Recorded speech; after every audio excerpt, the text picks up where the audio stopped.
Abra sua Bíblia, Tiago, capítulo 1, verso 2. Pessoal do multimídia, projeta para mim na versão NAA. Boa noite, igreja, graça e paz de Jesus, amém? Vou fazer com vocês algo que eu nunca faço, mas hoje eu entendo que pode valer para nós, para essa dinâmica. Fique em pé para nós lermos esse versículo, depois eu faço a leitura corrida, mas eu queria muito que você lesse comigo esse texto, gravasse no seu coração, porque eu quero mexer um pouquinho com a sua fé, com as suas emoções nessa noite e te desafiar a lugares novos em Jesus, a uma perseverança nova, a uma atitude mais parecida com a de Jesus, e para isso eu queria muito que a palavra enraizasse no seu coração, na sua mente. Então, se você puder ler junto comigo o que está escrito em Tiago, capítulo 1, verso 2, está assim, vamos lá, juntos. Meus irmãos, tenham por motivo de grande alegria o fato de passarem por várias provações. Feche o seu olho. Senhor Jesus, que palavra indigesta para nós. Grande alegria e muitas provações, parece que não combina na mesma frase. Mas se está na tua palavra, é a verdade. E nós queremos, por meio de um entendimento e de uma submissão voluntária, sermos transformados por essa palavra e levados a um lugar de semelhança contigo, para te glorificarmos com as nossas vidas. É a nossa oração nessa noite, em nome de Jesus. Amém, Senhor. Pode se assentar. Quero ler então o texto de Tiago, capítulo 1, versos 1, 2, 3 e 4 primeiro. Depois eu vou ler o capítulo 2, do verso 1 ao verso 13. Mas eu queria marcar essa introdução com você no verso 2, porque eu acho que aqui está talvez o tom de toda a carta de Tiago, e nós vamos conversar um pouquinho sobre ela essa noite. Nós estamos na série Família Holy, segunda temporada, sobre cultura da mesa, e hoje é aproveite as provações. Eu acho que é isso que eu passei para a Ana, agora eu me esqueci se foi provações ou as adversidades, mas é aproveite. Então aproveite, porque tem uma graça, tem um motivo de grande alegria, né, passarmos por essas provações ou por essas tribulações, mas vamos... Aproveite as diferenças. Você já vai entender onde eu quero chegar com as diferenças, porque eu vou falar muito sobre as tribulações e as dificuldades que nós enfrentamos por sermos diferentes uns dos outros. Mas vamos então ao texto. Versículo 1, está escrito assim: Tiago, ele está se apresentando, é tipo Jefferson, né? Servo de Deus e do Senhor Jesus Cristo.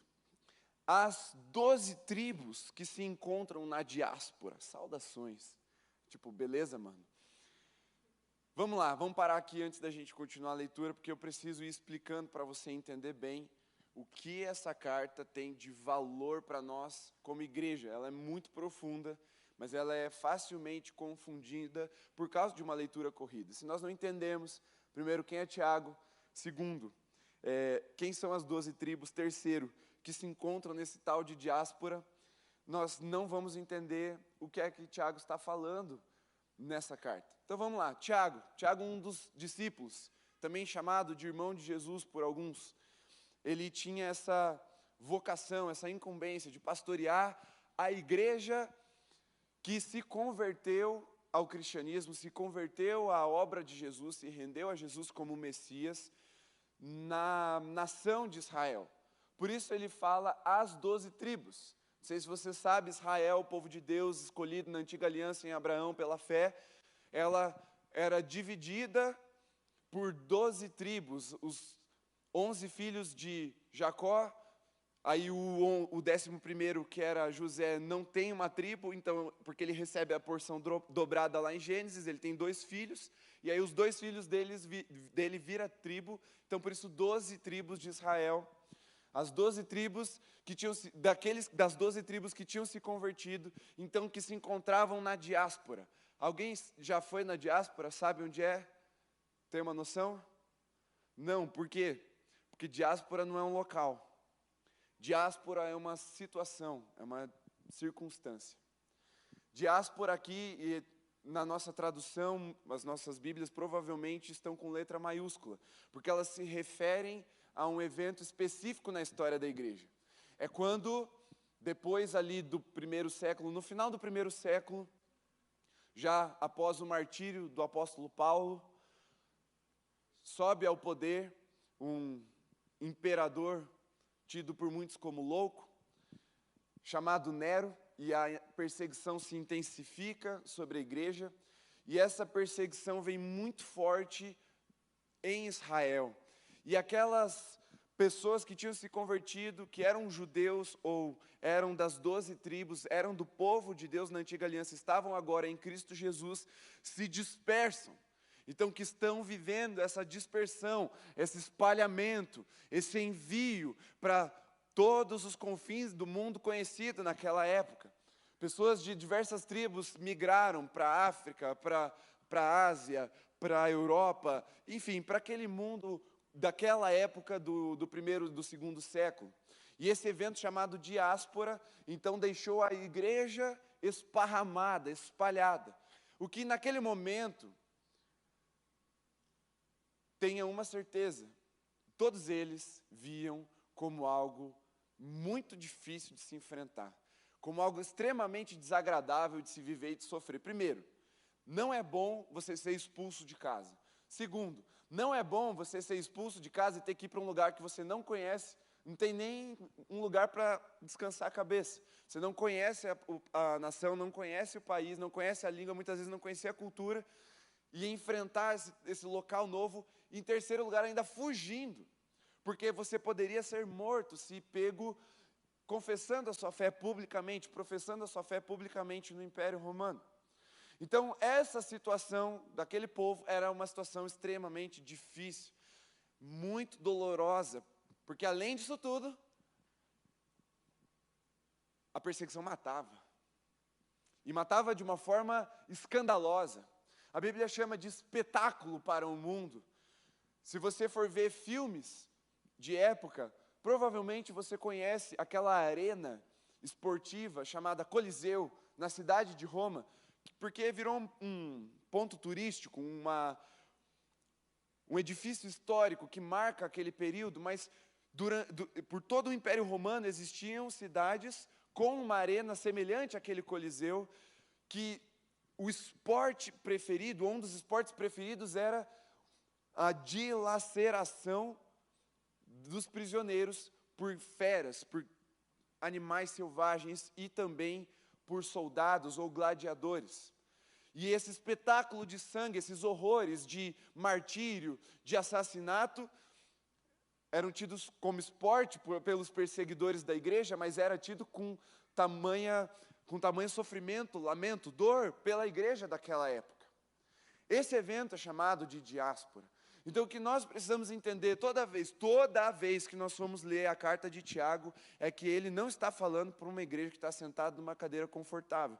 Ele está falando para uma igreja que, desesperada, se espalhou por todo mundo conhecido, espalhou pelo mundo, perdeu muitas das suas referências, dos seus líderes, de forma violenta, e estavam buscando o seu lugar no mundo agora. E aí, Tiago, servo de Deus e de Jesus Cristo, fala o que nós acabamos de ler juntos. Meus irmãos, vamos lá. Tenham por motivo de grande alegria o fato de passarem por várias provações. Se você encara ou se depara com alguém numa situação análoga, parecida, tipo que eu descrevi, porque igual não existe, talvez na igreja perseguida em alguns países ao redor do mundo, mas vamos lá, uma situação difícil, um evento doloroso na vida de alguém, uma situação desesperadora, caótica aos olhos humanos. Você chega para a pessoa e fala assim: cara, está na hora de você ficar feliz. É ou não é? Não, você não faz isso.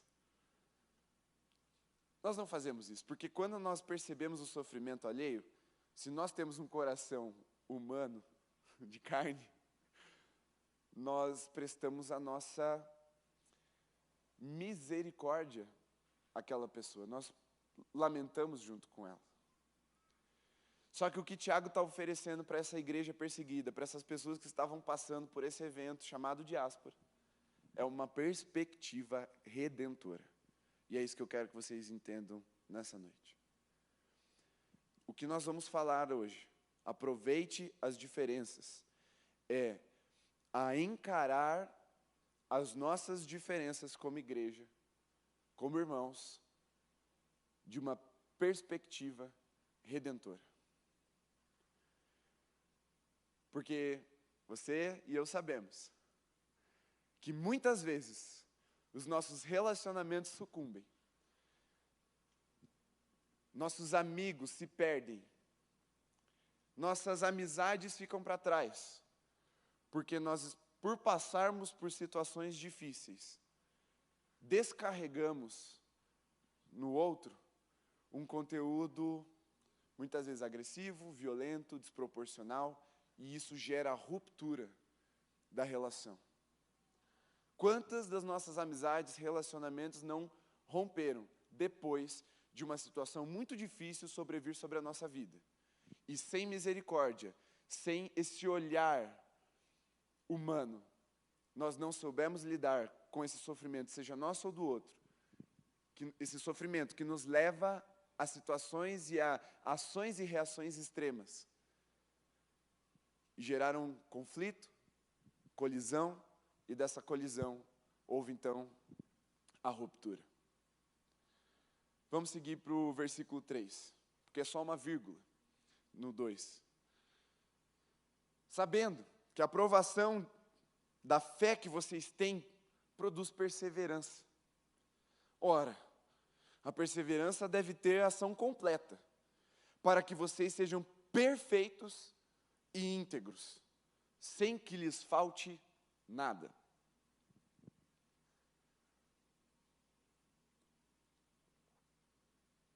Levanta a mão agora, só os brabos que são perfeitos aqui. Levanta a mão, por favor. Levanta a mão aqui quem tem todos os dons.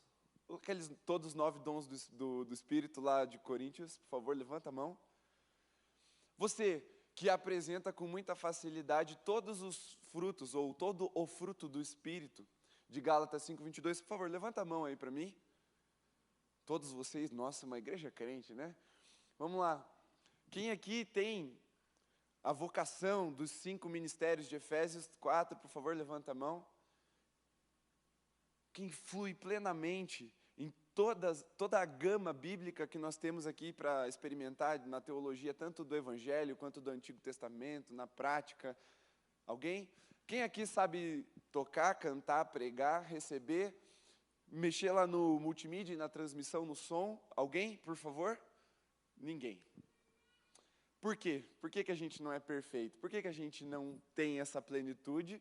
Porque nós não fomos criados para atingir a plenitude sozinhos. Nós fomos criados para atingir a plenitude e a perfeição a partir da complementariedade do nosso ser. Quando nós nos juntamos com os nossos irmãos, quando nos tornamos um corpo em Cristo Jesus, então chegamos ao que Tiago está conclamando a igreja a viver. Ei, lembrem-se, vocês estão dispersos pelo mundo. A situação está terrível para vocês, mas vocês, se unidos, podem viver tudo isso em Cristo Jesus, de forma íntegra e perfeita. Por isso a palavra de hoje é: aproveite as diferenças, porque você só vai poder viver a orientação bíblica sobre a sua identidade de filho de Deus, de filha de Deus, se e somente se você vivê-la de uma forma corpórea no corpo de Cristo, ou seja, inserida ou inserido no meio da família de Deus. É impossível você ser íntegro e perfeito sozinho. É a partir de relacionamentos em nome de Cristo Jesus que nós experimentamos e nós mostramos, evidenciamos quem é o nosso Deus. Por isso, sem essa pessoa bonita aí do seu lado, ou nem tanto, para o outro lado, você não conseguiria seguir uma orientação tão básica, tão simples da nossa fé. Seja íntegro e seja perfeito. Sabe o que é integridade? É o todo. Viva toda a palavra de Deus. Não fique pegando só o que te interessa. Seja íntegro. Viva a totalidade do que Jesus apresentou para você como nova vida. Sem irmãos, sem relacionamentos, é impossível nós vivermos essa integridade, é impossível nós vivermos essa perfeição. Porque, como já diria o hino, somos corpo, assim bem ajustados, totalmente ligados. É só assim que nós podemos ser íntegros e perfeitos. Só que, assim como sábado passado nós terminamos, aliás, o ano passado nós terminamos o culto cantando uma canção que não pode ser cantada de olhos fechados, porque ela se referia aos irmãos. Esse é o tipo de pregação que você não pode ter medo de olhar para o lado, porque você precisa saber quem são os seus irmãos ao seu lado. Por isso, para de olhar para mim só um segundinho. Dá uma olhadinha assim ao seu redor. Olha como você precisa dessas pessoas. Só de olhar você já viu características que você não tem. E sem essa pessoa, o corpo de Cristo estaria deficitário. Talvez não deficiente, mas deficitário. Precisando de algo que você não tem. E essa palavra vem para nos ensinar que as diferenças elas não têm que ser simplesmente respeitadas ou toleradas. Isso qualquer ser humano é capaz de fazer. Mas as diferenças, elas precisam ser valorizadas e aproveitadas para que a edificação do nosso ser, da nossa identidade, da nossa vida com Deus, ela seja contínua até que cheguemos à estatura do varão perfeito. Sem o seu irmão, sem a sua irmã, você não cresce. Você não agrada a Jesus. E não importa o tamanho do teu BO. Não importa a bizarrice da sua realidade de vida. Não importa o quão difícil é essa pessoa. Se ela é seu irmão, sua irmã, você precisa aproveitar essa pessoa. Porque no mínimo, mas bem por baixo, Deus vai gerar paciência no seu coração.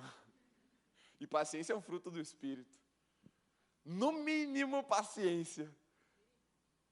Verídico. Mas muito mais da vontade de Deus vai se realizar na sua e na minha vida, se nós aproveitarmos as diferenças, independentemente das circunstâncias que vivemos. Então, primeira coisa que eu queria trazer para nós. Não dê, ou melhor, não use como desculpa as suas dificuldades. Veja, Tiago poderia falar tanta coisa para aquela igreja. Ele poderia falar assim, olha, deixa eu dar umas dicas de como ser vencedor mesmo sendo engolido por um leão, mesmo sendo dilacerado por uma espada, mesmo sendo perseguido até os confins da terra. Deixa eu te ensinar como dormir em 5 minutos, mesmo sabendo que a qualquer momento você pode ser achado, preso e levado ao espetáculo desse mundo. Tiago poderia introduzir vários assuntos, falar, olha, lembra que até Jesus sofreu, lembra? E ele não se desviou, não. Não se desviem. Mas Tiago vem e fala assim, ó, o que eu quero renovar no coração de vocês é a alegria. Tende por motivo de grande alegria. Olha, se Tiago tivesse falado assim, ó, não fica triste se vocês passarem por diversas provações, já seria desafiador. É ou não é verdade?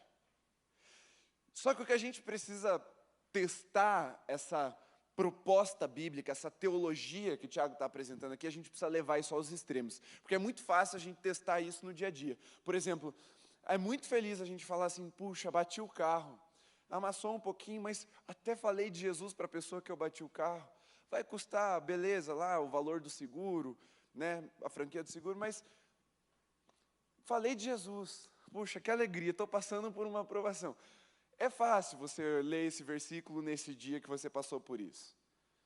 É fácil você falar assim, puxa, eu não estudei direito para a prova e tirei uma nota vermelha, mas agora, olha, eu vou poder aprender de verdade, estudando para a recuperação, e não só vou passar, como eu vou saber o conteúdo. Não, eu estou feliz porque eu passei por essa prova. Não, irmão, olha, na boa, não é disso que eu estou falando hoje. Nós precisamos levar essa verdade a situações ácidas, extremas, e testar ela no nosso coração. Porque é sobre isso que Tiago está falando nessa carta, é sobre um teste de fé. Um teste que produz em nós uma das virtudes mais importantes na nossa fé, que é a perseverança. É o tipo de coisa que a gente precisa analisar pensando no pior dia das nossas vidas. O dia que você perdeu alguém querido para uma doença. O dia que o seu pai e sua mãe se divorciaram. O dia que sua empresa faliu. O dia que o seu sonho acabou. Que um relacionamento que você tinha certeza, sonhava que se transformaria num casamento, rompe. Ou até num próprio casamento que acaba. No dia que você descobre uma traição. No dia que você é socado no culto. Um dia ruim. Que você espera excelentes notícias e cria toda a expectativa no seu coração. Porque está certo de que a notícia vai ser boa.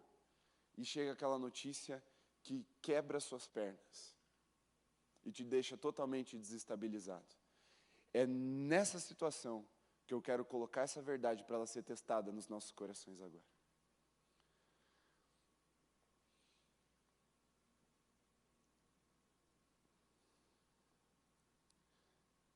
A Bíblia fala diversas vezes, e essas palavras saem da boca de Jesus. Aquele que perseverar até o fim será. Vocês sabem? Aquele que perseverar até o fim será salvo. Aquele que perseverar até o fim receberá a coroa da vida. Nós não estamos falando aqui de momento. Nós estamos falando de eternidade. Tiago estava falando sobre eternidade. Não era um assunto qualquer. Não era um assunto corriqueiro. Não era uma dica. 10 passos para você enfrentar uma perseguição. Não. Não era uma dancinha do TikTok que ia aparecendo as dicas aqui até chegar. Não, cara. Era um assunto vital. Esses irmãos poderiam morrer no minuto seguinte após receberem essa carta. E Tiago manda essa carta e começa com essas palavras para esses irmãos. É esse peso de importância que eu gostaria que o Espírito Santo estivesse imprimindo no seu coração agora. É sobre eternidade que nós vamos falar agora. Eternidade. E veja, o contexto dessa carta não é para ela chegar a uma igreja local, numa cidade, e ser lida para os membros que tinham relatado algum tipo de dificuldade, como, vou dar um exemplo para vocês, a igreja de Corinto. Se você perceber, quando Paulo escreve aos Coríntios, ele escreve respondendo a questões que a igreja já tinha passado. Está ruim aqui, tem essa situação, isso aqui. É tipo o pastor da igreja local manda uma carta para Paulo e fala, a gente está passando por essas dificuldades aqui como igreja. O que você tem a dizer sobre isso? E Paulo responde, que resposta boa, virou Bíblia. Ele responde essas questões, mas Tiago não. Veja, Tiago está falando às 12 tribos que estão espalhadas. Qual era o objetivo dessa carta? Isso é importante a gente saber. Essa carta, ela tinha um emissário. Uma palavra grega para emissário é anjo. Tinha um anjo que ele ia carregar essa carta e ele ia viajar em todas as cidades que ele soubesse que tinha crente, que tinha cristão lá. tinha algum tipo de estrutura de igreja. E ele chegava lá e lia essas recomendações, essa instrução de Tiago. Então é uma carta que rodou e rodou a igreja daquele tempo. Talvez ela tenha ficado até alguns anos. Muito provavelmente eles faziam uma cópia ali, a hora que ela era lida, e ficava ali com uma cópia local para se lembrar dessas instruções, porque eles ainda não tinham a Bíblia como nós temos. Mas é uma carta de suma importância, porque uma coisa que a perseguição, a princípio, tinha por objetivo era acabar com a fé cristã, era exterminar a igreja. Não era humilhar, não era simplesmente amedrontar a igreja ou tirar a força do crescimento da igreja, era literalmente exterminar da face da terra. Só que a instrução que Tiago está falando para eles é: tenham por motivo de grande alegria o fato de isso estar acontecendo com a gente. Se alguém chegasse para você no dia do velório, no dia da frustração, no dia do casamento que acabou, no dia que você pensou quando eu falei da situação extrema, e falasse assim: irmão, tende por motivo de grande, grande alegria o fato de passar por essa provação. Talvez fosse esse irmão que ia levar o soco, né? Porque é difícil. É difícil. Não é natural para seres limitados ao tempo como nós conseguirmos nos alegrar no dia da pior adversidade das nossas vidas. Mas uma coisa eu sei: nós não fomos chamados para viver de forma natural. Cristo ressuscitou e, portanto, nos deu autoridade para viver de forma sobrenatural nessa terra. É por isso que eu e você podemos levantar motivo de grande alegria ao passar por essas provações. Mas deixa eu te dizer uma coisa: essa palavra não é para mudar o sentimento ou a emoção dos nossos corações. Essa palavra é para nos realçar a esperança, e após esse período passar, nós vamos entender, e com entendimento as nossas emoções vão ser guiadas a essa alegria. Deixa eu te dizer uma coisa: depois que você passa por essas dificuldades, você consegue ver o fruto gerado na sua vida. Seja a maturidade, seja a misericórdia que é gerada no seu coração, a empatia que você consegue ter por outras pessoas que estão sofrendo.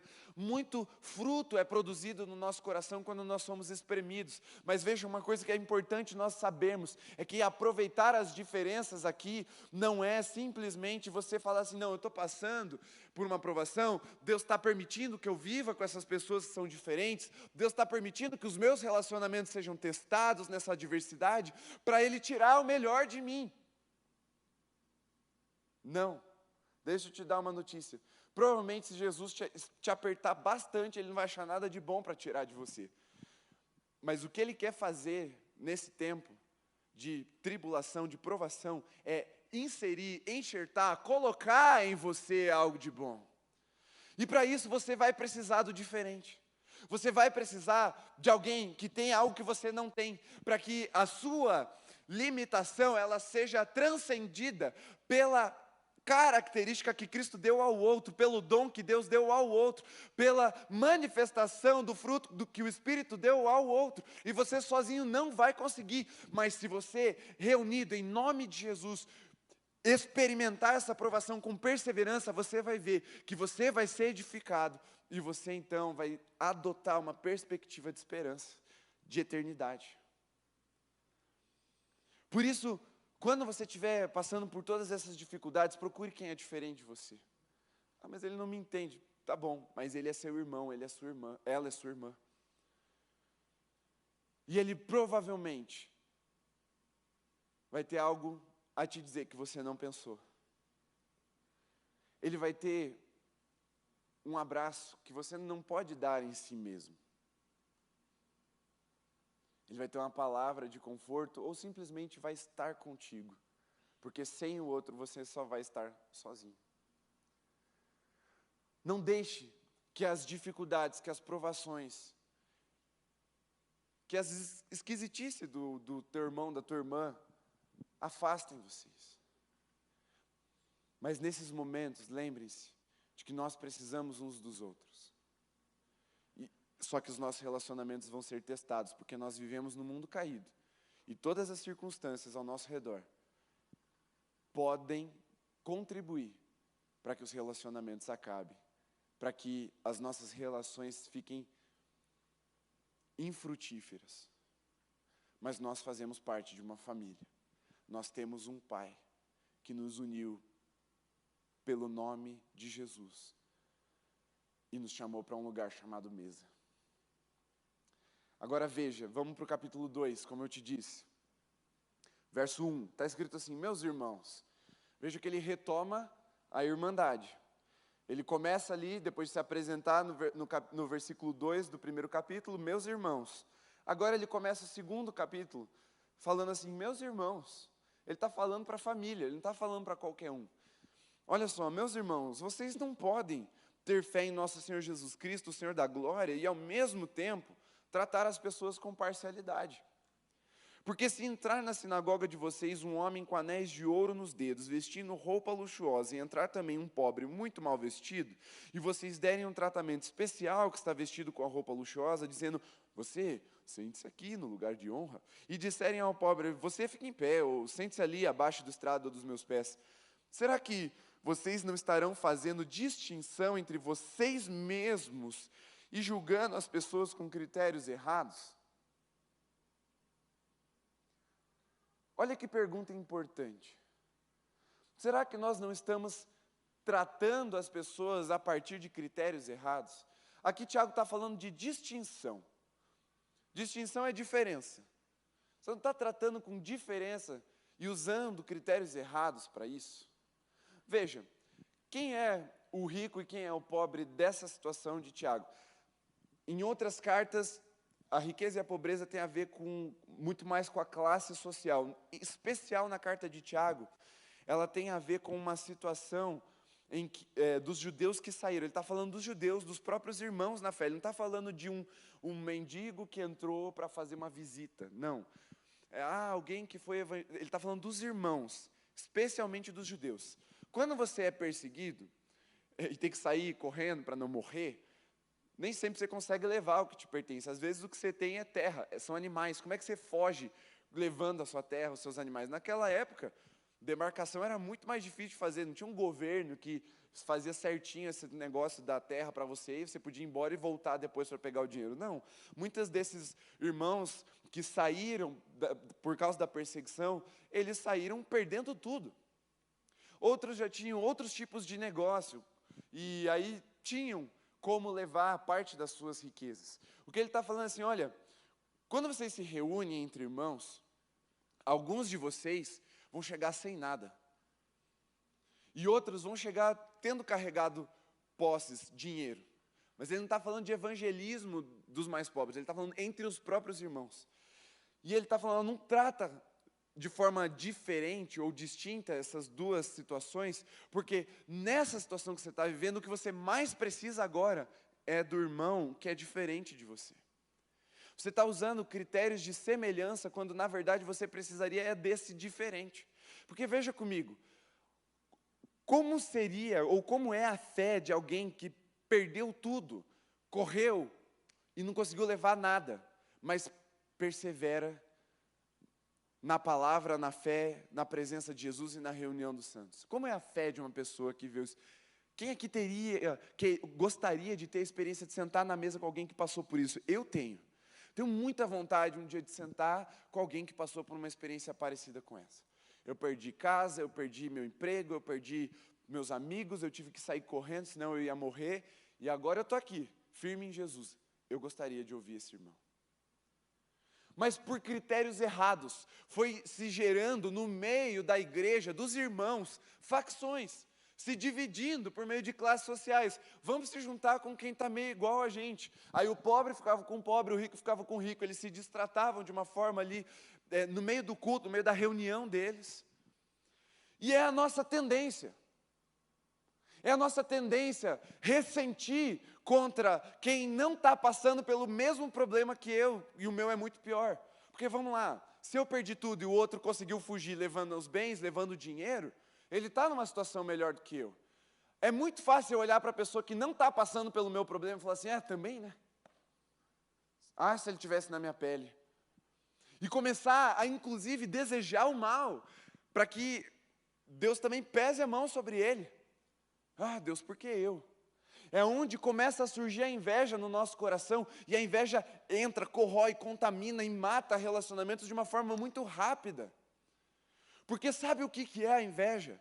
A inveja, teologicamente falando, é você dizer para Deus que Ele não é justo e não é sábio, e Ele não sabe o que você tem que passar e o que o irmão tem que passar. Quem sabe é você. E aí você diz, eu não merecia estar passando por isso, quem merecia estar passando por isso é o outro. E aí a sua relação se corrói, aí a sua amizade acaba, aí o casamento sucumbe. Porque nós começamos a colocar critérios de similaridade. Não, se a gente não tiver igual aqui, a gente vai meio que se dividir. E aí o rico, ele fala, tá vendo? Se fosse de Deus mesmo, o problema não teria chegado com tanta gravidade para esse irmão. Deixa ele de canto lá. Vamos chamar os abençoados, né, os ricos, para chegar aqui na frente, sentar mais perto, ter lugar. Você não, você deve estar passando por isso porque, né, você deve estar em pecado. Isso foi gerando uma facção, uma divisão dentro da igreja. Veio a pressão, veio a perseguição, veio o ataque. O coração humano começa a revelar o que é que tem ali dentro. E como eu já te falei, não são coisas boas. Mas é no diferente que Cristo vai nos lavar e vai nos inserir o que realmente há de bom. Portanto, a sua fé, ela precisa do outro. Você precisa se relacionar em um nível de intimidade com seus irmãos e com seus irmãos que são diferentes de você. Se você restringe a sua mesa àqueles que só têm afinidade com você, ou só àqueles que têm afinidade com você, você está fazendo distinção. A sua fé está sendo podada, limitada por você mesmo. Por isso, Tiago fala no capítulo 1, que nós precisamos de sabedoria.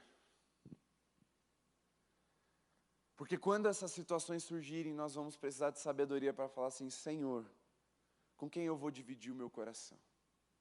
Quando eu estiver passando por problemas, com quem eu vou abrir o meu coração? Mas também quando eu estiver bem, com quem eu vou contribuir a partir daquilo que o Senhor está gerando no meu coração? Lidar com as diferenças não é um problema. Lidar com as diferenças é um privilégio, é uma oportunidade que Cristo nos dá de crescer e de nos parecermos mais com Ele. Já imaginou se Jesus tivesse fechado questão ali e falado assim, eu só ando com os iguais? Jesus teria sido a pessoa mais solitária desse mundo. E ainda assim, Ele escolheu andar com pessoas diferentes dele e diferentes entre eles. Porque se você vê o que Jesus fez com os discípulos, é quase a fórmula para dar errado, de tão diferente que eles eram. Cara, vai dar B.O. Mas existe um fruto que é gerado a partir dessas diferenças. E só a partir dessas diferenças que Cristo quer que eu e você tenhamos nas nossas vidas para apresentar. Agora, vamos continuar o texto. Ali no 5. Escutem, ele está falando assim, presta atenção, escuta. Meus amados irmãos, por acaso Deus não escolheu os que para o mundo são pobres para serem ricos em fé e herdeiros do reino que Ele prometeu aos que o amam? No entanto, vocês desprezam os pobres. Por acaso não são os ricos que oprimem vocês e não são eles que os arrastam para os tribunais? Não são eles os que blasfemam o bom nome que foi invocado sobre vocês? Olha só o que Tiago está falando. O pobre tinha algo para oferecer que o rico não tinha. E muitas vezes nós olhamos para o diferente de nós como alguém que não tem algo a oferecer. Esse é o critério errado que nós utilizamos para nos dividir. E aqui, a riqueza e a pobreza eu quero transformar numa alegoria, para que nós entendamos de uma forma mais plena, mais completa. Não só dinheiro, mas pensa aquela pessoa que é rica de conhecimento, aquela pessoa que é rica de experiência, aquela pessoa que é rica de tantas coisas, que a gente pode transformar ou considerar riqueza. É fácil, não é, olhar para ela e falar assim, nossa, aquela lá eu queria estar perto. Mas o que Tiago está falando é assim, olha, o pobre tem algo a oferecer que o rico não tem. O pobre precisa de uma fé muito maior do que o rico. Então não fica desprezando. Não é porque você acha que ele não tem, mas é exatamente porque ele não tem que talvez Deus já tenha depositado sobre ele algo muito maior que você também precisa. Pare de considerar só as pessoas que você acha que tem muito para te oferecer. Isso é coach demais para o Evangelho de Jesus. Não cabe. Você não foi chamado para andar com os bons. Ou então convença Jesus de que ele fez tudo errado. Você não vai conseguir. Então, não pense que você foi chamado para andar com os bons. Você foi chamado para andar com seus irmãos. Com a sua família espiritual. Custe o que custar. E esse que é o problema para nós. É que custa. E esses critérios errados precisam cair. Senão nós nos tornaremos os errados. E existe um perigo nisso. E eu quero terminar esse trecho para você entender o perigo disso. Olha no 8. Se vocês de fato observam a lei do reino conforme está na Escritura, ame o seu próximo como a si mesmo, fazem bem. Se, no entanto, vocês tratam as pessoas com parcialidade, cometem pecado, sendo condenados pela lei como transgressores. Pois quem guarda toda a lei, mas tropeça em um só ponto, se torna culpado de todos. Porque aquele que disse não cometa adultério, também ordenou não mate. Ora, se você não comete adultério, porém mata, acaba sendo transgressor da lei de qualquer jeito. O versículo 12 eu queria que vocês gravassem com muita consideração no coração de vocês. Assim, falem e vivam como pessoas que serão julgadas pela lei da liberdade. Porque o juízo é sem misericórdia sobre quem não usou de misericórdia. A misericórdia triunfa sobre o juízo.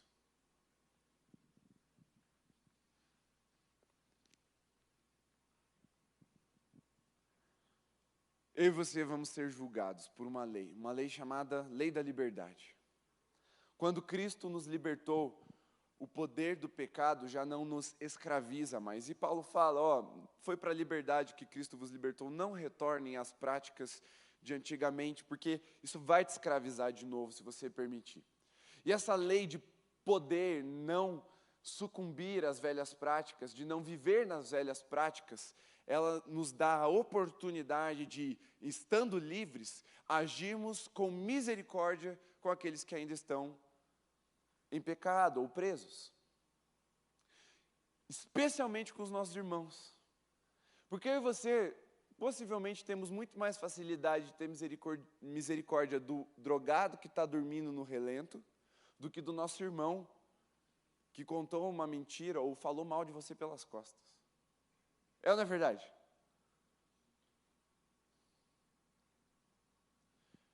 O que o Tiago está falando, de novo, é uma carta para os irmãos. É como lidar ali, para quem tem o mesmo laço de sangue de Jesus. Não é o sangue literal, mas é o sangue de Jesus. E ele está falando, olha, se vocês tratarem uns aos outros com parcialidade e sem misericórdia, saibam que quem trata sem misericórdia será julgado pela lei da liberdade. E Jesus trouxe esse ensinamento de uma forma muito, muito poderosa e muito profunda nos evangelhos, que é quando ele conta a parábola do servo cruel ou incompassível ou sem misericórdia. Ele conta a parábola de que o reino de Deus é como um rei que tem os seus servos e o seu servo lhe devia 100 denários. E quando ele chegou diante do rei para ter que pagar a sua dívida, ele fala: rei, eu não tenho como pagar. Me dá um tempo a mais. Mostre misericórdia e pagarei tudo que lhe devo. E o rei fala: você está perdoado da sua dívida. 100 denários. Eu acho que é 100 denários, agora me fugiu se é esse o número ou não. Mas você vai entender a proporção. Aí esse servo, voltando para casa, tendo recebido o seu perdão da dívida, encontra com um conservo, um brother, um par, um outro servo do mesmo rei, que lhe deve 10 denários, 1 denário. É bem menos. Bem menos. E aí, ele pega esse irmão e começa a estrangular o irmão, falando: eu ordeno que me pague. Pague tudo que me deve. E ele fala: não tenho. Então, você vai ser preso por causa da sua dívida. E ele denuncia, ele é preso. Quando o rei ouve essa história, ele manda chamar esse servo que ele perdoou a dívida e fala: olha, eu perdoei uma dívida imperdoável, assim, impagável, e você não consegue perdoar o seu conservo, então você vai ser preso. E aí ele é preso, ele é entregue ao que a Bíblia chama de verdugos ou torturadores. Ele é jogado num buraco, e esses torturadores ficavam com uma lança comprida, cutucando ele, para que ele não dormisse, e ele permanecesse ali em pé naquele buraco, até que ele pagasse a dívida dele. Ele não tinha como pagar aquela dívida. O que Tiago está relembrando aqui é que, cuidado quando você for negar misericórdia para o seu irmão que errou com você. Muito cuidado. Porque aquele que agir sem misericórdia vai ser julgado. Esses torturadores não vão vir aqui hoje espetar você com uma lança. Mas existem torturadores em nós que nos fazem muito mal quando a gente não perdoa alguém, quando a gente não tem misericórdia de alguém. Se chama as nossas emoções. Você perde o sono, você fica angustiado, muitas vezes você fica ansioso, você fica com medo, você é tomado pelas suas emoções, porque você está ressentindo, guardando aquilo que você já deveria ter perdoado, porque a tua dívida com Jesus era muito maior e Ele te perdoou. O que Tiago está retomando é o que ele ouviu de Jesus, sobre o que é o verdadeiro evangelho. Uma marca do reino de Deus é perdoar, porque qualquer coisa que qualquer pessoa, principalmente os nossos irmãos, tenha nos feito, é menor do que aquilo que a gente fez contra Jesus e pode ser perdoado. Em nome de Jesus, não vai ser fácil, mas é necessário. Por quê? Porque a misericórdia triunfa sobre o juízo. E aqui talvez esteja a maior dificuldade de nós lidarmos com as diferenças. Há uns anos atrás, uma situação, eu estava aconselhando 2 pessoas que vieram me relatar o mesmo problema, a mesma briga. Obviamente eu ouvi 2 histórias. Não porque uma estava mentindo ou coisa do tipo. As 2 histórias verídicas, mas contadas de perspectivas diferentes. Uma estava chateada com a outra estava chateada com a uma. E as 2 me procuraram. Foi de Deus mesmo, assim, e me contaram. E não tinha o que fazer, cara. Tipo, não, você tem razão, vamos lá para a outra te pedir perdão, e agora a outra vai ter que te pedir perdão porque ela está errada. Não tinha, todo mundo estava certo, todo mundo estava errado. Sabe aquelas situações que não tem solução, assim? É checkmate. Você tem todo o direito de ficar bicuda com ela, e você tem todo o direito de ficar bicuda com ela, pronto, as 2 pessoas ficam, rompem e viram as costas e vão embora. Cada um vai para o seu canto. Não tem o que fazer. Cara, não tinha. Checkmate. Só que Jesus, ele é muito bom em transformar as regras do jogo, para que até um checkmate vire vitória para os 2 lados. E eu ali tive um lance assim, de luz, e falei: enquanto vocês 2 tiverem razão, vocês não vão conseguir ter misericórdia. E a razão não vai redimir essa relação, mas a misericórdia pode. Quando vocês mudarem a perspectiva e conseguirem olhar com misericórdia, volta tudo ao normal, ou até melhor, com mais maturidade. Mas muitas vezes nós só queremos olhar ao nosso lado e ignoramos a perspectiva do outro, ou a do outro vale menos do que a nossa. A do outro é uma perspectiva pobre, não vale de nada. A minha é que tem valor mesmo. E isso nos afasta, nos fere e fere os nossos relacionamentos. Só que existe um lugar onde Jesus escolheu para redimir esse tipo de situação. E esse lugar se chama mesa. Abra sua Bíblia em Lucas 24, para a gente fechar.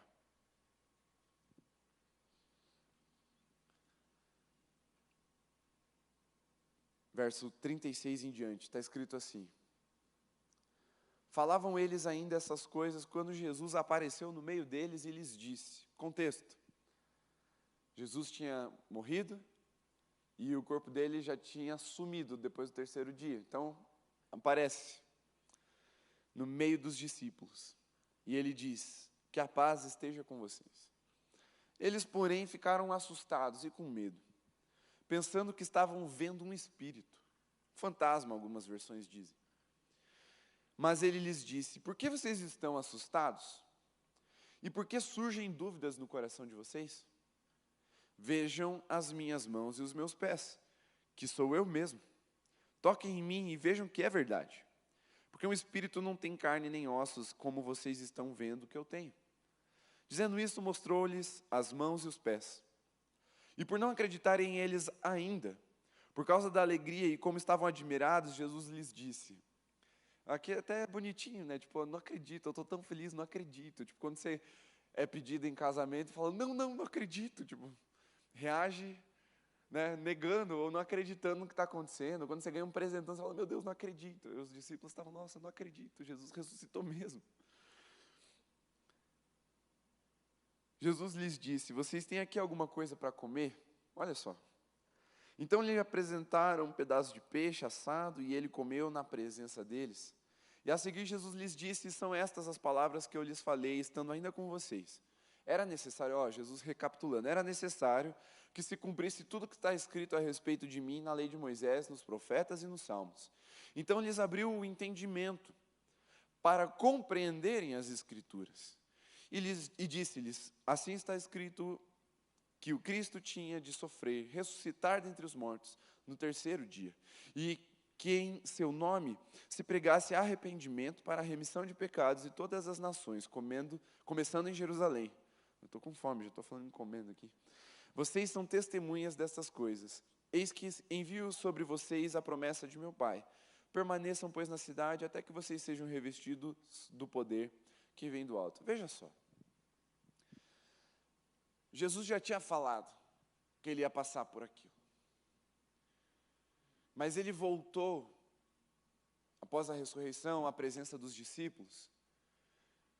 E para que eles tivessem entendimento da experiência que Jesus tinha vivido, Jesus não foi para a cruz de novo. Não, peraí, vocês não entenderam. Vamos lá, me crucifiquem de novo. E presta atenção agora, porque daí vocês vão entender a cruz. Não. Jesus fala, chega de cruz, já está bom. Foi uma, tá suficiente, aleluia. E ele vai para a mesa. O que eu queria abstrair desse texto, que me chamou muita atenção quando estava lendo nesse período que meditava nessa palavra, é que muitas vezes a experiência relacional que nós temos uns com os outros, ela não gera entendimento. Quantas vezes você já olhou para alguém que você ficou de cara, quase caí, você ficou de cara e falou assim, cara, eu não entendo você, eu não entendo o que você está fazendo, cara, não faz sentido o que você está falando. Alguém já teve essa experiência? Só para saber, dá um sinal assim. Seja honesto, levanta a mão, irmão. Aí, beleza, só para eu saber se eu não sou tão diferente assim de vocês. Só que Jesus não vai lá e começa a discutir com eles e fala assim, meu Deus, vou ter que viver tudo de novo. Não, ele senta à mesa, ele abre o entendimento deles, explicando. E muitas vezes nós temos experiências nas nossas relações que são assim, cara, eu não entendo, velho. Tipo, passei por isso, eu não entendi o que aquela pessoa fez ou deixou de fazer, não entendo as motivações dela, não entendo o contexto dela, mas ao invés de você submeter a pessoa a um processo doloroso de novo, se afastando dela, ignorando ela, tirando ela do seu convívio, por que é que você não vai para a mesa, como Jesus fez com os discípulos, serve uma comida para essa pessoa e fala assim, cara, abre o teu coração aí porque eu não te entendi, explica para eu começar a entender. A mesa é o lugar da confusão acabar, é o lugar dos relacionamentos se redimirem, é o lugar onde nós depositamos não só a nossa comida para o outro comer, mas também o nosso coração para o outro começar a nos compreender melhor. Se não for intencional, não vai acontecer. São raras as situações, e raras que eu quero dizer é assim, se você pegar o número de pessoas que acontece isso com você e ela, e o número de pessoas que não acontece, você vai entender o que eu quero dizer com raro. É raro quando você chega e fala, nossa, que afinidade, meu Deus. Nossa, parece que eu te conheço a vida toda, eu te entendo, meu Deus. Não é o mais normal. Para que isso aconteça, há uma necessidade de intencionalidade nas nossas relações. E crente não é diferente, meu irmão. A gente também precisa ser intencional nas relações.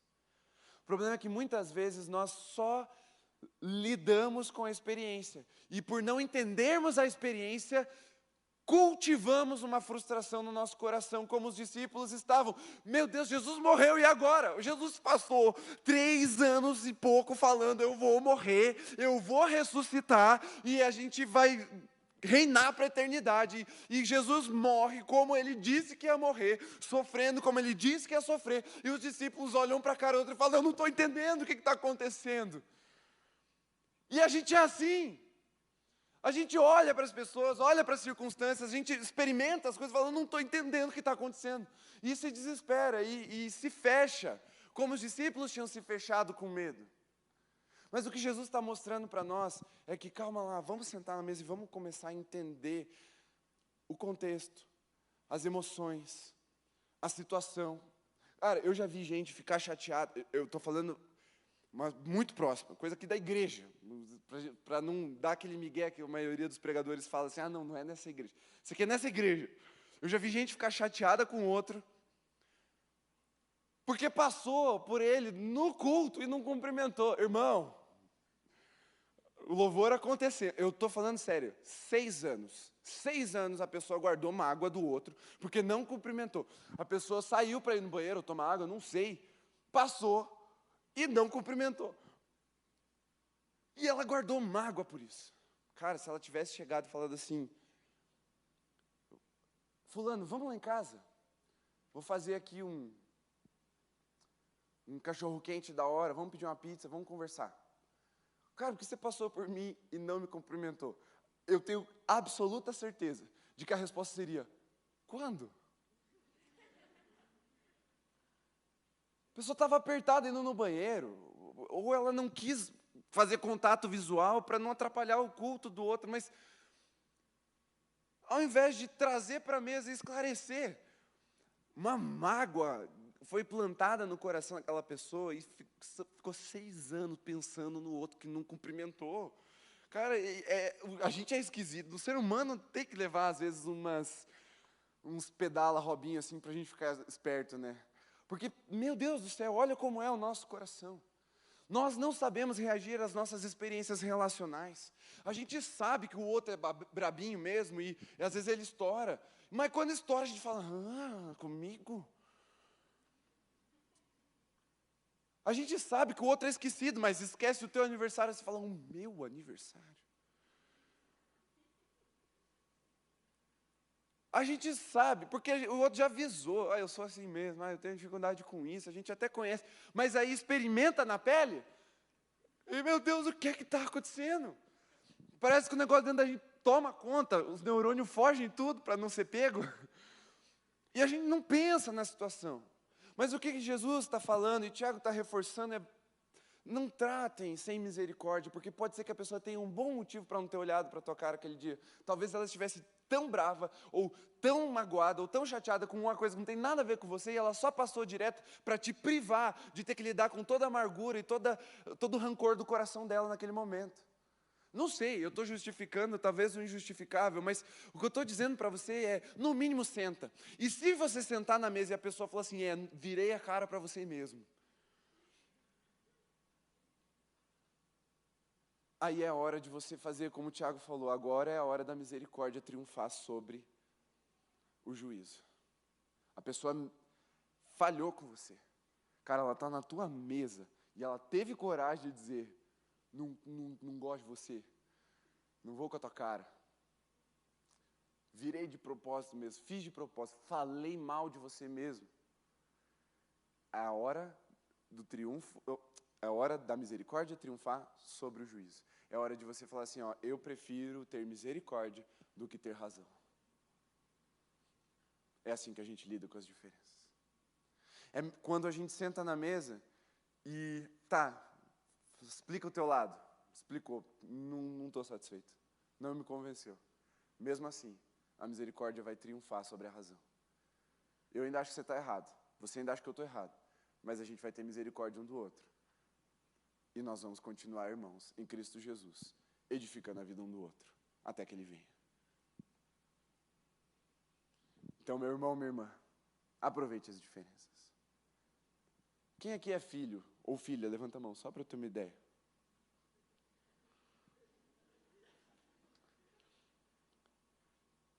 Deixa eu te dizer uma coisa importante. Teu pai e tua mãe são bem diferentes de você. Às vezes nem tanto, né? Você olha a cara de um, você fala, é bem parecido. Mas eu estou falando de contexto de vida. A geração dos teus pais não viveu o que você vive.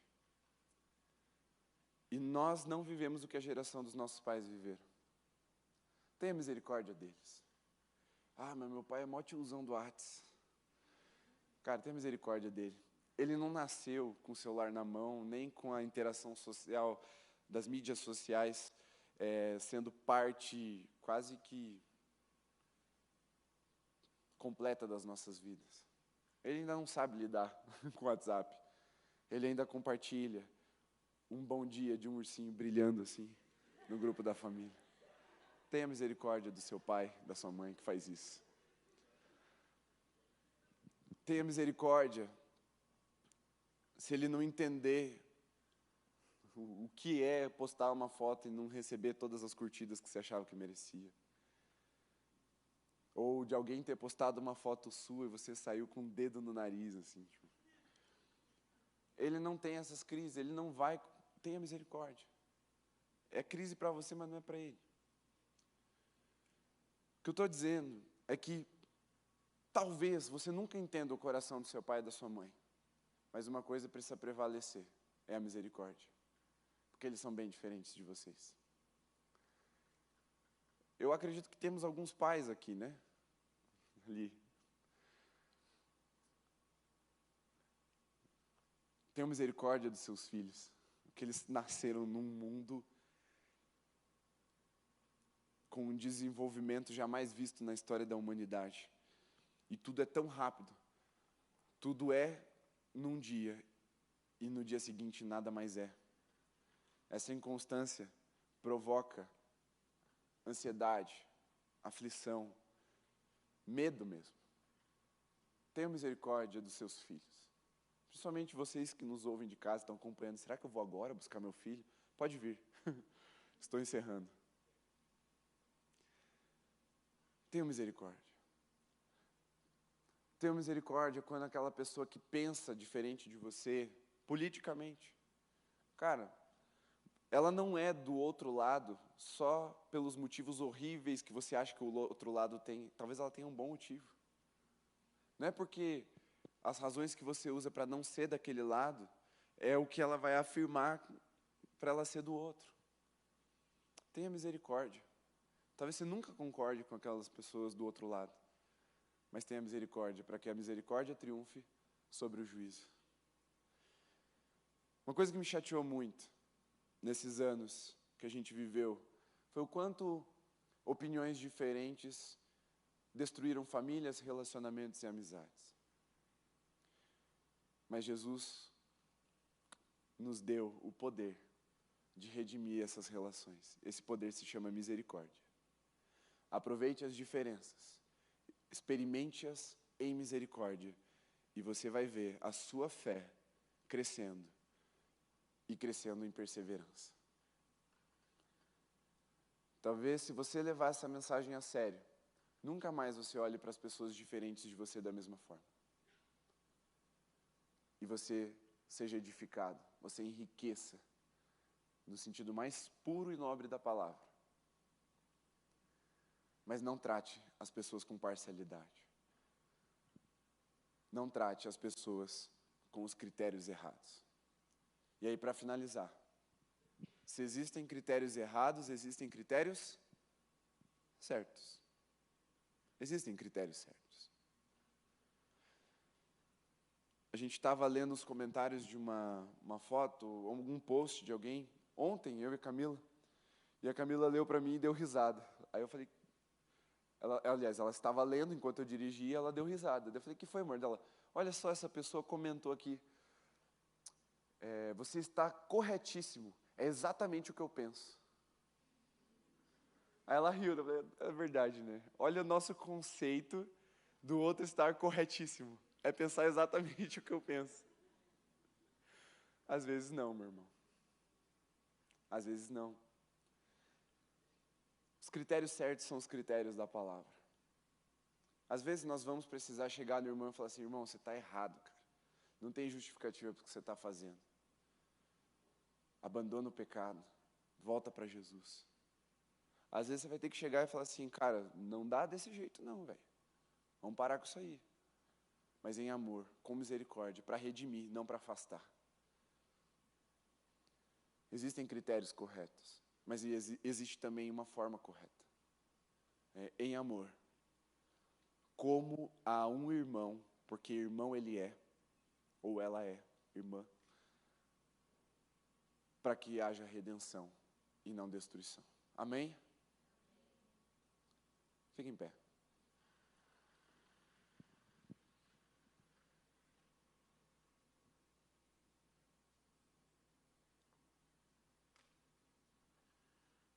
Semana passada, tinha um desafio. Ir para a mesa com alguém diferente. Quem aqui cumpriu esse desafio essa semana? Levanta mais alto e fica lá em cima, só para a gente encorajar quem não levantou.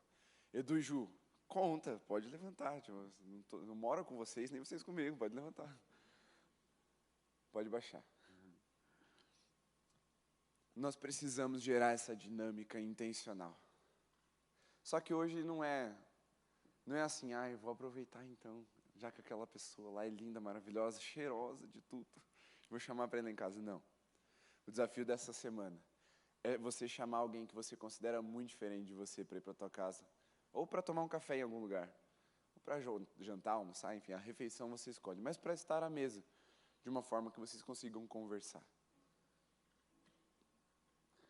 Se essa pessoa precisa ser do ministério, ore e faça isso. Isso é tão sério, a gente está falando de uma eternidade. Você já imaginou morrer ou Jesus voltar e você ainda está emburrado com o irmão que você vai ser vizinho lá no céu, cara? Talvez Jesus coloque ele do teu lado de propósito. É melhor usar de misericórdia para que a misericórdia seja usada conosco no dia do juízo. Se tem alguém aqui que você precisa fazer esse movimento, deixe seu lugar e vá até a pessoa.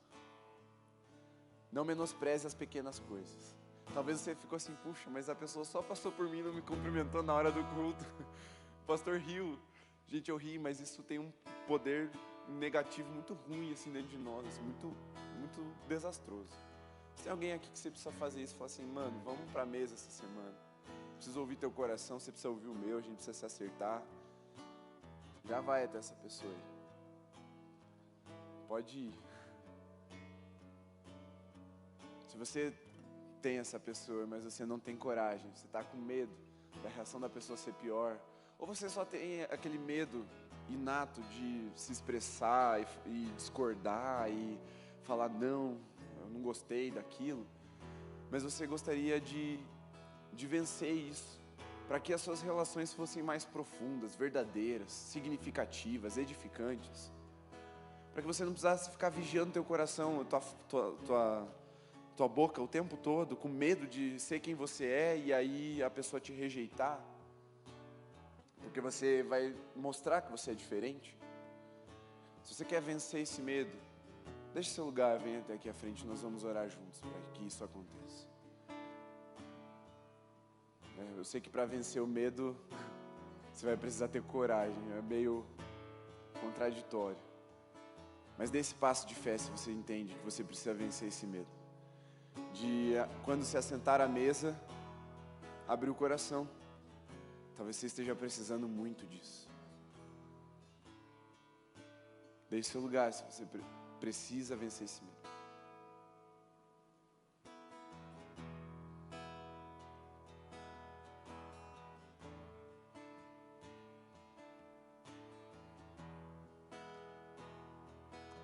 E a última coisa é: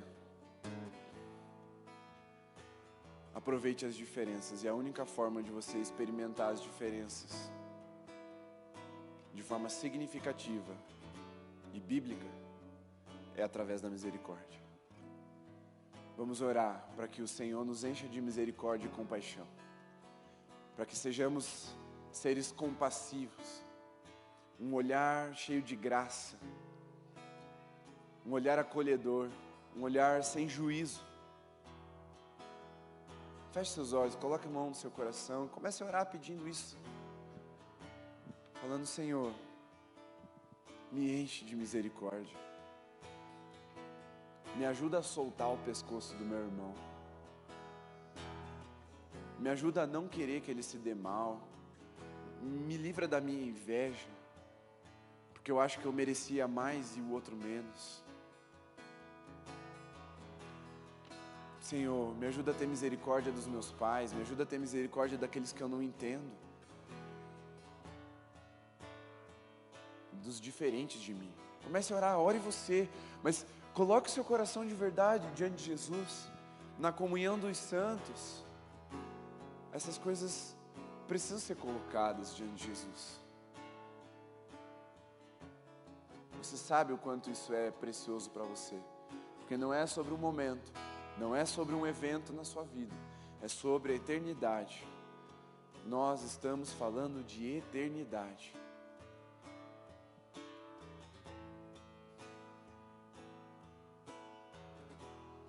Vou dar mais algum tempo para vocês continuarem orando uns com os outros.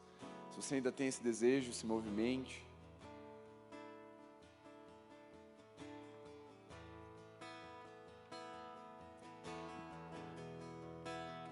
Qual que é o desafio para essa semana?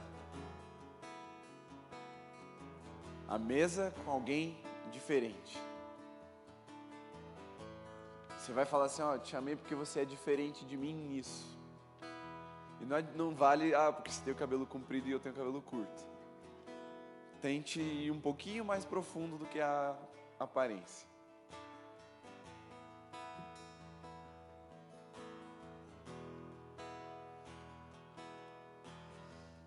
Amém. Vamos orar. Senhor Jesus, que a Tua palavra ela tenha esse peso de eternidade, como o Tiago apresentou para a igreja da diáspora. As nossas vidas, elas vivem momentos muito distintos, mas eu sei que, independentemente das circunstâncias, o Senhor tem uma palavra eterna para cada um de nós, e essa palavra é a misericórdia, para que nós nos relacionemos de acordo com o Teu coração, para apresentarmos a Tua misericórdia que veio sobre as nossas vidas para aqueles que estão ao nosso lado, que são irmãos em Cristo. Que o Senhor nos abençoe com um coração compassivo, um coração de carne, não mais um coração de pedra. Nos ajuda a enxergar o diferente com o valor que ele tem e não desprezando-o como pobre em seus atributos. Nos dá humildade, Senhor, porque sem humildade nós não conseguiremos enxergar o outro com o valor que ele tem, especialmente o diferente. Mas eu sei, Pai, que o Senhor está formando uma aliança muito forte na Tua igreja, que vai prevalecer por todas as dificuldades que ainda vamos enfrentar. Nós vivemos tempos escatológicos, talvez, que já predizem muita perseguição, muitas dificuldades para nós, muitos falsos mestres entrando no nosso meio como lobos, procurando presas, mas nós sabemos que o laço que temos em Cristo Jesus pode prevalecer diante de todas essas coisas, por isso só nos dá misericórdia nessa noite, Senhor. Enche-nos da Tua misericórdia, Pai, para que ela prevaleça sobre o juízo nos relacionamentos. Agora, Senhor, libera do céu uma palavra de reconciliação sobre aqueles que têm seus relacionamentos abalados ou até destruídos pelas circunstâncias da vida ou pelas experiências que tiveram uns com os outros.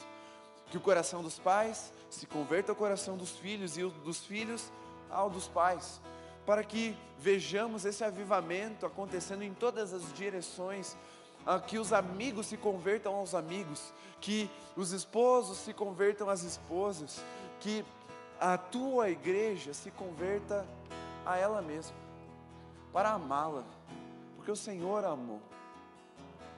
Nos ensina a conviver com as diferenças, não como quem tolera a partir de ignorá-las, mas como quem valoriza, sabendo que é aí que o Senhor nos edifica, gera evolução, crescimento da nossa fé, para perseverarmos até o fim. Senhor, ai de nós, se não pudermos suportar o nosso irmão que vai morar na eternidade conosco, como suportaremos as dores dessa vida, os enfrentamentos do inimigo e as oposições desse mundo? Senhor, tem misericórdia de nós e nos ensina a ter misericórdia para perseverarmos até o fim, e assim sermos salvos e recebermos a coroa da vida. É a nossa oração nessa noite, em nome de Jesus. Amém. Amém? Amém, aleluia. Pode se sentar por um instante? Finalizamos aqui a nossa mensagem, mas eu quero reforçar que semana que vem nós temos ceia. E nós vamos fazer uma ceia um pouco diferente. E eu queria muito que você estivesse presente e não chegasse atrasado. Nosso culto começa às 19. Se você puder chegar ali 15 minutinhos antes, vai ser bem legal. Porque a hora que o culto começa, a nossa equipe precisa se recolher e a gente quer que você tenha uma experiência completa desde a recepção. Então chega um pouquinho antes, comunhão e tal, você não vai perder 15 minutos aqui, você vai aproveitar 15 minutos com seus irmãos antes do culto começar. E traga alguém, porque eu creio que nessa ceia, que a gente vai tentar fazer de uma forma muito especial, nós vamos viver coisas muito profundas. Tem ensinamentos muito preciosos de Jesus, o Dani vai pregar semana que vem, e eu queria que você vivenciasse isso com pessoas que você ama. Então traga essas pessoas para cá, para nós experimentarmos esse tempo de ceia juntos. Tenho certeza que Jesus vai ser honrado nesse tempo, e nós vamos ser marcados pela presença dele. Amém?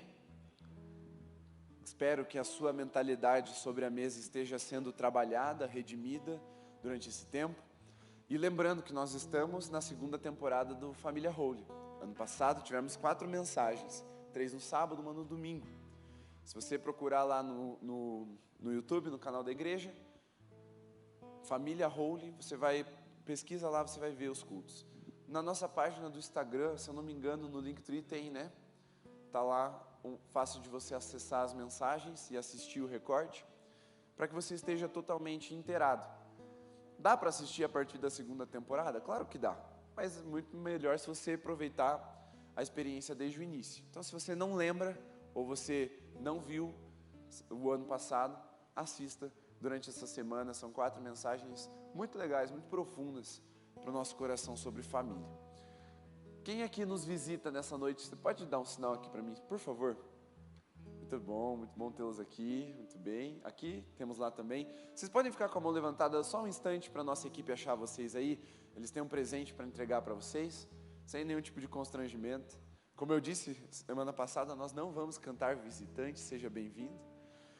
Mas a gente quer que você seja muito bem-vindo de fato. Receba esse presente da nossa parte. Seja abençoado aí.